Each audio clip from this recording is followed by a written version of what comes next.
Here with the boy GHB TV. Yes, sir. What up, Greg? Southeast DC now. Facts. We down here. All right, so Lamont Roach stops. I think I can't pronounce his first name, but McCrory. His name was, I did have it down pat, but then I lost it. In the Feargal. Feargal, McCrory in the 8th round. What you thought of the performance? Man, listen, that was one of the best rumbles I've seen in a long time. That was a back and forth rumble because McCrory applied pressure from the beginning of the fight, and I was a little bit concerned. Not concerned that I didn't think that Lamont Roach could handle it. It was just that pace. I'm like, damn, this ain't a Lamont Roach pace. No, it definitely wasn't. Yeah, Lamont Roach liked to box a little bit, break you down. He was almost forced to fight, but he was prepared for that type of fight. And that's what I speak about a lot of times in guys in camp being ready for a real fight. And that's what that was. McCrory brought the action early, ready to go.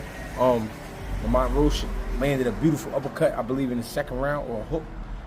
Got him, set him down, got up, he made it through. Came back out, they rumbled a little bit more. Lamont Roach dropped him 2 more times.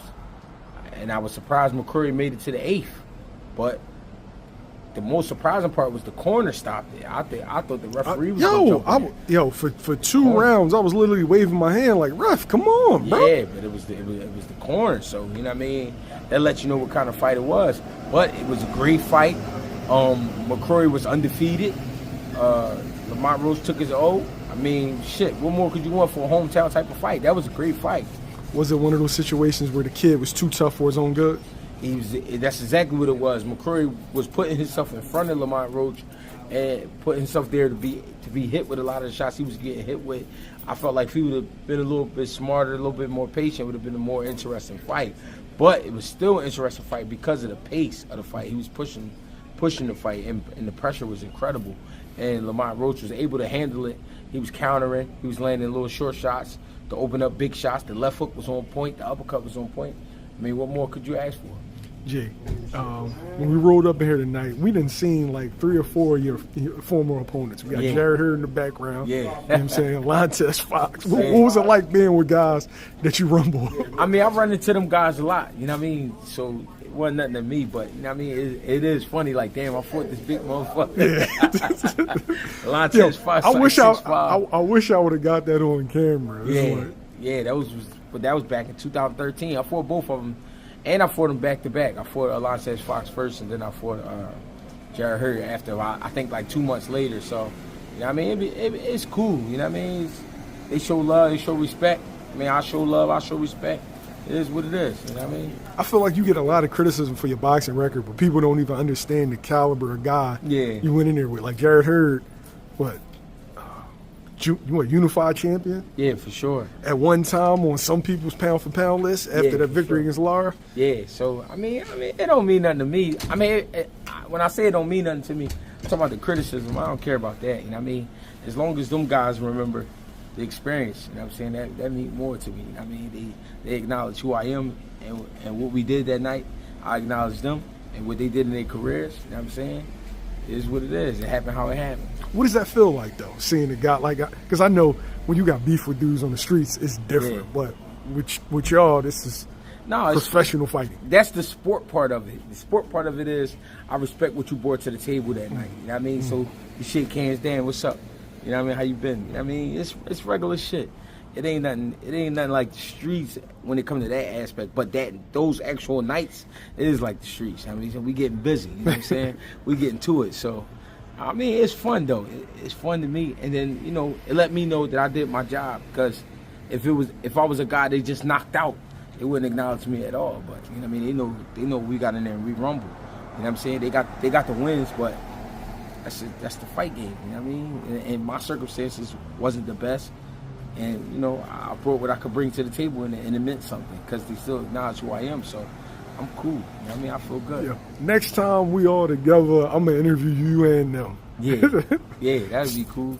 Just for your haters that's always saying something, you get the dudes that you've been in the ring with, get their perspective of you. Yeah. But it was funny because as soon as we walked in there, it was running into 6'7". Yeah, that motherfucker big as shit. He looked like he supposed to be in the NBA. But right.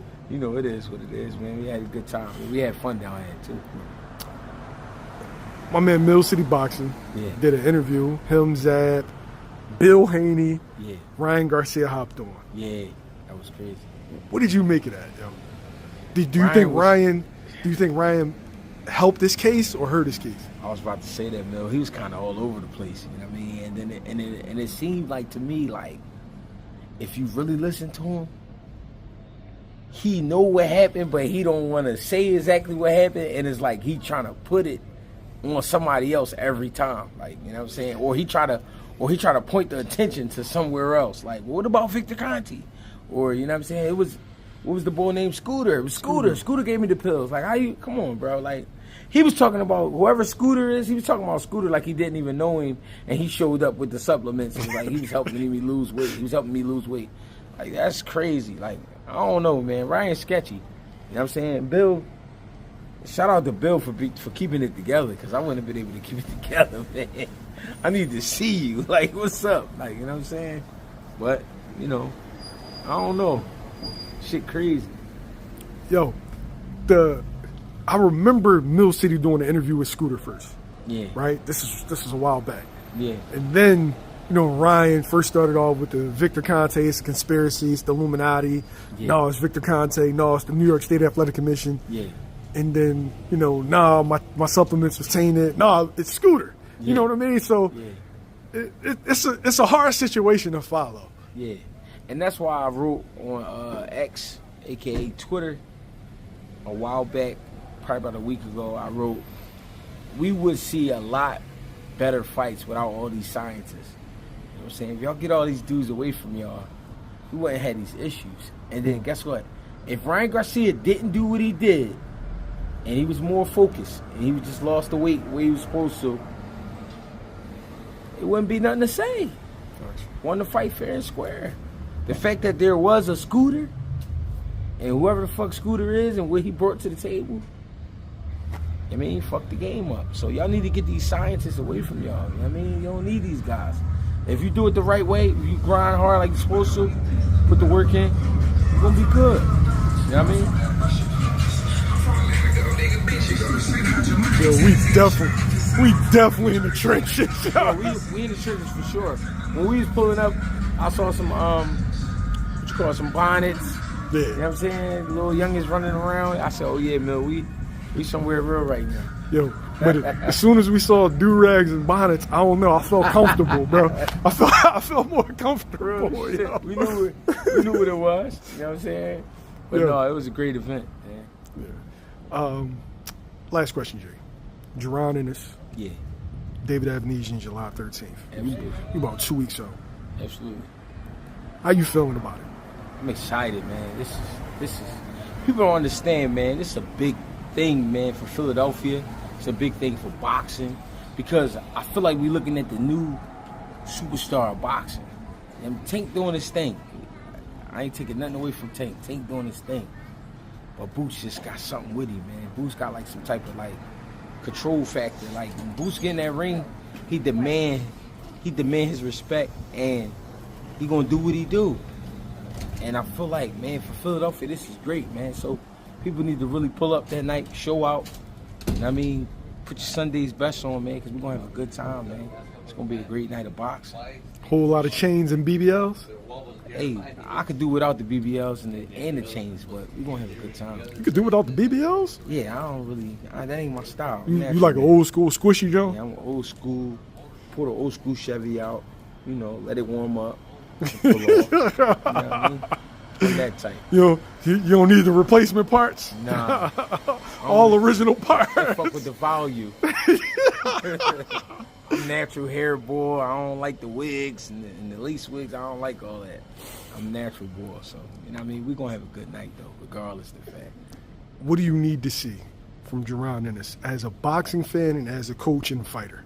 As a coach, I just need to see Jaron Ennis go in there, take his time, place his shots, keep control of the situation, finish how he gonna finish, whether it's by decision or knockout.